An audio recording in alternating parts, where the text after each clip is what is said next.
this little snippet of ordinary time, of course, falls in between some very large seasons, right? Advent, Christmas, Lent, Easter. And these small snippet of weeks can sometimes get lost. I mean, like you, I'm in between putting away my little Christmas stuff and, yes, pulling out the ashes because, well, it's around the corner. These times can feel very frustrating. What shall we do? Can we just get through them, ignore what is happening, and just rush into the next thing? Because, like you, all of us in liturgy are having to prepare and get ready for the next event. So we maybe till the next set of ordinary time live in the not quite there, but not quite here time frame. But I think the readings of ordinary time this year can help us in the midst of the craziness, because Mark is a gospel of craziness and movement. You've noticed, of course, by now that although we are in Cycle B and this is the Gospel of Mark year, we've had very little Mark. We began Advent with a reading for about 2/3 of the way through the Gospel. Then we got the very beginning, and then Mark's kind of disappeared. Well, because of course he doesn't have a Christmas story. And unless you've been diligent in how you've chosen some readings, you haven't seen Mark at all in your parish readings. And now here comes ordinary time. And even the first time of ordinary time, the second Sunday, we get John again.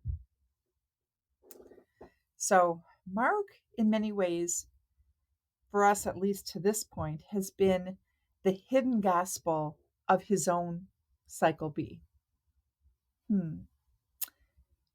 Perhaps paralleling all the hidden work we do that nobody knows.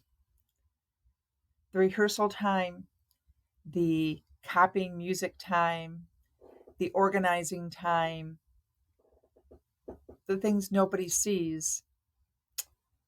That's kind of how Mark has been kind of running in the background, waiting for a moment to shine. And in these weeks of ordinary time, once you get to week 3, we're going to get readings all from the very first chapter. Now, Mark is the gospel that rushes toward the cross. That's one of the big themes of Mark. In Greek, the sacred author wrote with a lot of ands, kai in Greek. And this happened, and this happened, and this happened, and this happened, and this happened, and this happened, to give us this feeling of rushing toward the passion, death, and ultimately resurrection of Jesus Christ. And I think we can relate to that, right? We are rushing forward. So Mark is kind of our guy in this short, ordinary time that we find ourselves in. But what else can we learn from Mark? Because I don't think it's fair to categorize Mark as a workaholic, that it's all about the rush. No, I think we acknowledge the rush and find a space for the holiness of doing when we look at Mark. Mark, in the third week of ordinary time, kind of matches John's version in the second week of the calling of the disciples. So we start out by acknowledging our discipleship. That's really important. That what we do is because we are disciples of Jesus Christ, not just because we have a job or because we found a new gig. No, our discipleship is why we do what we do. And I think we need to remember to reroot ourselves in this after the busyness of the Christmas season.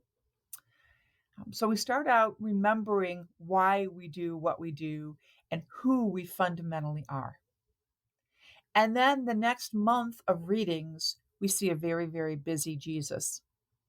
We see lots of healings. We see exorcisms, removing evil from our lives and the person in the stories. In fact, in these Gospels, you do get a real sense of Jesus really insisting that the reign of God is at hand and he's going to usher it in the mission that we have signed up for as disciples. But you'll also note that Jesus did take time to go away to pray. Now, his disciples interrupt the prayer and says, they're all looking for you. So, okay, got to keep going.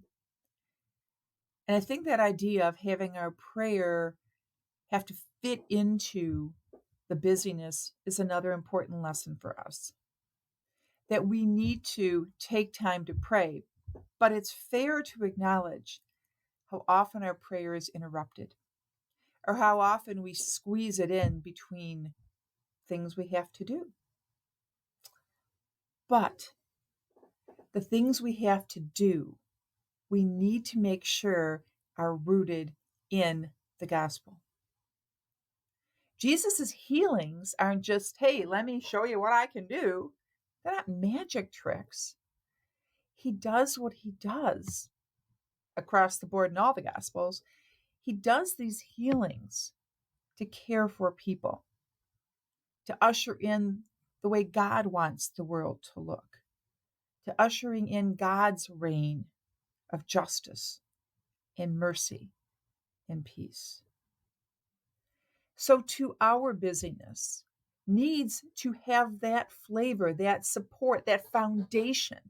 So yes, copying music and running parts with your flautists is discipleship. Sitting down and looking at Lent and figuring out what's going to happen and what's not going to happen. Allowing for the silence and allowing for the singing.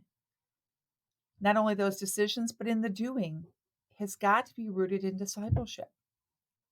Cleaning up the choir area and getting rid of all the Christmas stuff and refiling it so you can have a slate to work with is part of the discipleship.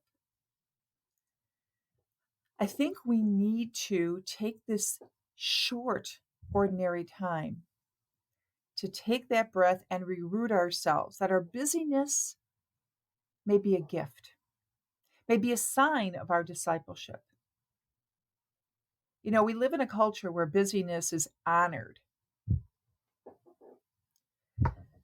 Okay, but not for us. It's not the busyness that is honored. It is the fundamental option of living the gospel of Jesus Christ. And yes, that may include busyness at times like this. But our fundamental option is still Jesus. Our fundamental option is still loving the Lord our God with our heart, mind, soul, and strength, and our neighbor as ourselves.